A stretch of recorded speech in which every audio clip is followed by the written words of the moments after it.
Timeline, 5000 ans d'histoire, Richard Fremder.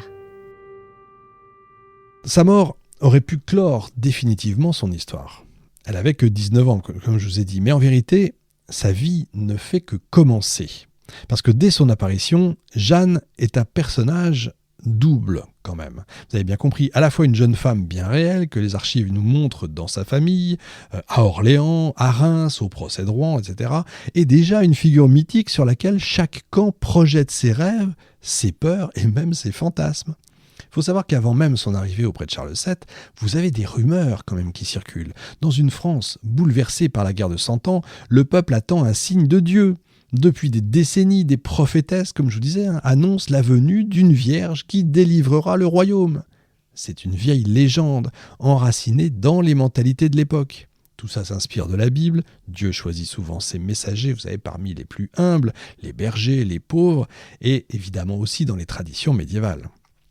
Donc quand elle se présente à Vaucouleurs puis à Chinon, elle n'arrive pas dans un vide, elle s'inscrit dans un imaginaire déjà prêt à l'accueillir. Pour les Armagnacs, elle devient immédiatement la Vierge envoyée par Dieu. Pour les Bourguignons, donc les alliés des Anglais, elle n'est qu'une sorcière manipulée par le diable. La réalité de Jeanne s'efface déjà, vous voyez, derrière ces deux visions inconciliables. Et ce double regard va se poursuivre tout au long de sa vie, qui n'est pas longue, vous avez vu. Dans les chroniques armagnaques, on insiste sur la bergère élue par Dieu, la Vierge pure, l'envoyée céleste qui veille sur son troupeau comme elle veille sur le peuple de France. Dans les récits bourguignons, au contraire, on la traite de vachère, de prostituée, de possédée. Vous avez deux discours antithétiques de mythologie construite en miroir. Et donc déjà, Jeanne vit autant dans l'imaginaire, si vous voulez, que dans les faits. Et alors après sa mort, la légende se démultiplie. Au XVIe siècle, la monarchie triomphante va s'approprier Jeanne, va reprendre largement le discours armagnac, évidemment, donc la pucelle, l'héroïne envoyée par Dieu pour sauver la France, affermir la royauté. Ça va donner encore plus de pouvoir en fait à la royauté actuelle, mais dans l'ombre subsiste aussi une autre tradition, celle qui prétend que Jeanne n'est pas morte sur le bûcher. Et dès la fin du XVe siècle, vous avez une certaine Claude des Armoises qui se fait passer pour elle. L'aventurière épouse même un noble, elle parvient pendant quelques années à se faire reconnaître par certains compagnons de Jeanne. La rumeur de sa survie nourrit un mythe tenace, elle aurait échappé aux flammes et aurait continué à vivre cachée. En fait, on l'aurait substituée par une autre personne, enfin bon. Le XVIIe siècle voit apparaître une autre histoire. Jeanne aurait été une fille cachée de sang royal, née des amours secrets d'Isabeau de Bavière et du duc d'Orléans. C'est la fameuse théorie bâtardisante. C'est une bâtarde qui lui donne une naissance princière comme pour remplacer le merveilleux chrétien par un conte de fées. Alors l'idée séduit, mais historiquement, ça repose sur rien. Alors ils disent que c'est ceux qui suivent cette théorie-là, disent, voyez, elle sait monter à cheval, de naissance, c'est dans son ADN. J'ai jamais vu qui que ce soit savoir monter à cheval par ADN. Enfin bon, pourquoi pas. Si elle sait se tenir droite avec une armure, etc., c'est normal parce qu'elle est d'origine noble, elle est d'origine princière, bien sûr, il n'y a pas de problème. Au XVIIIe siècle, l'époque des Lumières se montre cruelle. Pardon si je suis un peu cassant sur certaines théories.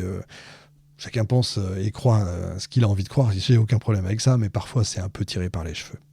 Donc l'époque des Lumières se montre très cruelle en fait avec elle. Il suffit de voir Voltaire qui la raille et qui tourne son histoire en dérision. Le plus grand de ses travaux, ça a été de conserver son pucelage, dit-il. Bon, ça reste Voltaire, évidemment. Ça devient donc à cette époque-là un personnage un peu ridicule, symbole de la crédulité médiévale. On tape un peu sur le médiéval. Et puis au XIXe siècle, c'est la Renaissance.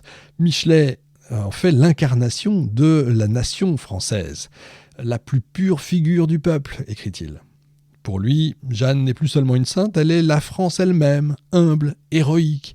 Dans les manuels de la Troisième République, elle devient l'icône patriotique par excellence, modèle qui est offert aux petits écoliers. C'est rigolo. Dans le même temps, les catholiques la présentent comme une figure de sainteté, de piété, et donc l'Église la béatifie en 1909, et puis la canonise en 1920. Donc vous avez deux visions et deux usages différents, mais à chaque fois une même héroïne, bien sûr. Le XXe siècle ne fait qu'élargir encore cet éventail.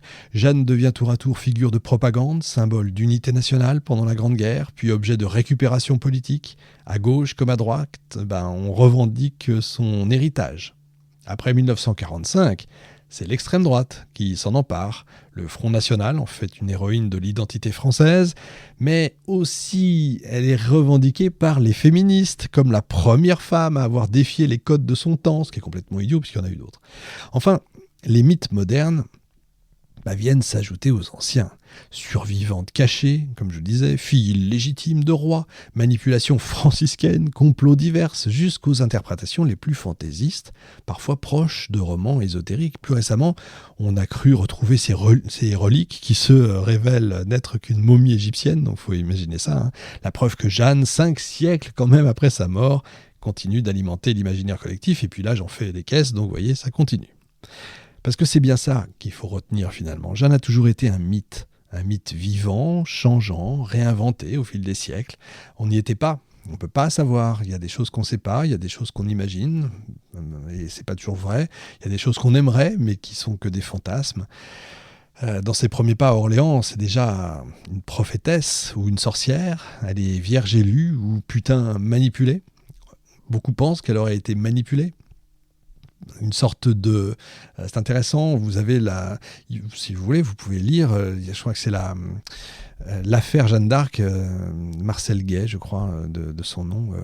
C'est bien écrit, c'est intéressant, c'est pas toujours étayé historiquement parlant, mais en tout cas, la thèse est intéressante, elle mérite en tout cas d'être lue, d'être connue, en tout cas. Plus tard, elle va devenir princesse cachée, survivante miraculée, sainte canonisée, héroïne de la République, bref, elle aura tout eu, elle. La vérité est plus simple.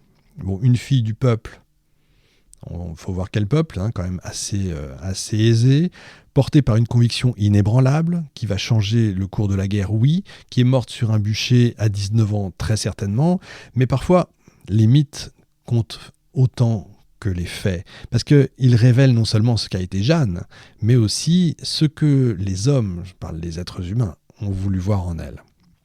Voilà, merci beaucoup d'avoir tenu jusque-là, d'avoir traversé avec moi ces 100 ans, 110 ans de guerre. Et puis si l'émission vous a plu, sachez qu'il existe d'autres siècles évidemment à explorer, d'autres effondrements, d'autres renaissances. J'ai évidemment parlé de beaucoup de cela. Charles V, l'émission sur Charles V. J'ai fait il y a longtemps une émission sur Jeanne d'Arc, je crois qu'elle n'est plus en ligne, mais on en refera évidemment une. L'histoire, ce n'est pas que le passé, c'est surtout ce que nous choisissons d'en faire. N'oubliez jamais ça. Merci à tous, salut. Timeline, 5000 ans d'histoire, Richard Fremder.